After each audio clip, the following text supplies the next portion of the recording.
কি হয়েছিল যখন এক সাধুকে কৈলাস পর্বতে যেতে বাধা দেওয়া হয়, কিন্তু তারপরেই সেখানে ঘটে গেল এমন এক অদ্ভুত ঘটনা যা শোনার পর আপনার গায়ের লোম শিউরে উঠবে। বন্ধুরা, এই ঘটনাটি শুরু হয় দিব্য এক সাধু বাবাকে নিয়ে, যার নাম হলো গোপালগিরি মহারাজ। সেই সময় তিনি ভারতের বিভিন্ন তীর্থস্থান পরিদর্শন করে ধর্মলাভ করছিলেন। কিন্তু যখন তিনি ভগবান পশুপতিনাথের দর্শনে কাঠমান্ডু পৌঁছান, তখন তিনি জানতে পারলেন যে কাঠমান্ডু থেকেই কৈলাস মানসরোবরের যাত্রা শুরু করা হয়। গোপালগিরি মহারাজের ছোটবেলা থেকেই স্বপ্ন ছিল কৈলাস পর্বত পরিক্রমা করার। সুযোগও ভালো ছিল, আর তাকে ভগবানের ইচ্ছে মনে করে যাত্রার জন্য এগিয়ে পড়লেন। তিনি কাঠমান্ডু থেকে প্রায় 1 ঘন্টা যাত্রা করার পর ফ্রেন্ডশিপ ব্রিজে এসে পৌঁছান। সেখানে কৈলাস মানসরোবরের যাত্রীদের তল্লাশি চীনের কর্মকর্তাদের দ্বারাই নেওয়া হয়। ফ্রেন্ডশিপ ব্রিজটি নেপাল চীন বর্ডারে অবস্থিত। এখানে সব রকম ডকুমেন্ট পুরো হবার পরেই যাত্রীদের যেতে দেওয়া হয়। সাধু বাবা এগিয়ে যেতেই ধরছিলেন, কিন্তু তখনই সেখানে হঠাৎ করে এক টর্নেডো চলে আসে আর চারিদিকে অন্ধকারে ছেয়ে যায়। চীনের কর্মকর্তারা খবর পান যে কৈলাস মানসরোবরের যাত্রার পথে অনেক বড় এক টর্নেডো এসেছে। সেই জন্য যাত্রীদের আগে যেতে নিষেধ করা হয় এবং চীনের কর্মকর্তারা যাত্রীদের সেখানেই আটকিয়ে রাখেন। কিন্তু গোপালগিরি মহারাজ থামলেন না। তিনি কোনো ভয় ছাড়াই এগিয়ে যেতে শুরু করলেন। সেই সময় সেখানকার অবস্থা এতটাই খারাপ ছিল যে সবাই এদিক ওদিক ছোটাছুটিতে ব্যস্ত ছিল। আর সেই সুযোগেই গোপালগিরি মহারাজ সেই টর্নেডোর ভিতরে ঢুকে পড়ে। সবাই ভাবলেন সে কোনো মতেই বেঁচে ফিরতে পারবে না, কারণ টর্নেডো অনেক বড় ছিল।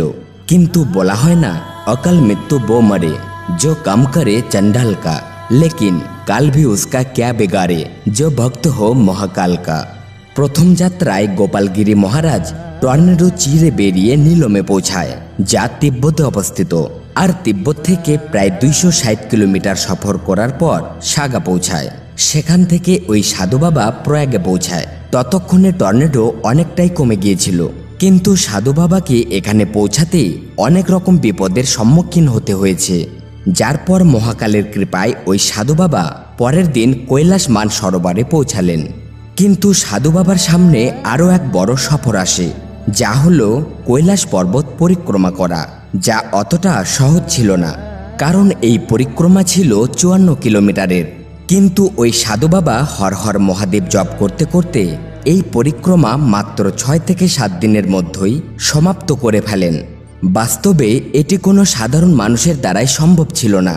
কিন্তু এই পরিক্রমার পথে ওই সাধু বাবার সাথে এমন এক অলৌকিক ঘটনা ঘটল, যা দেখে সাধু বাবাও হুঁশ হারিয়ে ফেলেন। আসলে সেখানে উপস্থিত এক গুহার ভিতরে তিনি একটি শিশুকে দেখতে পান। হতে পারে ঝড় বৃষ্টির কারণে শিশুটি তার মা বাবার কাছ থেকে আলাদা হয়ে পড়েছে।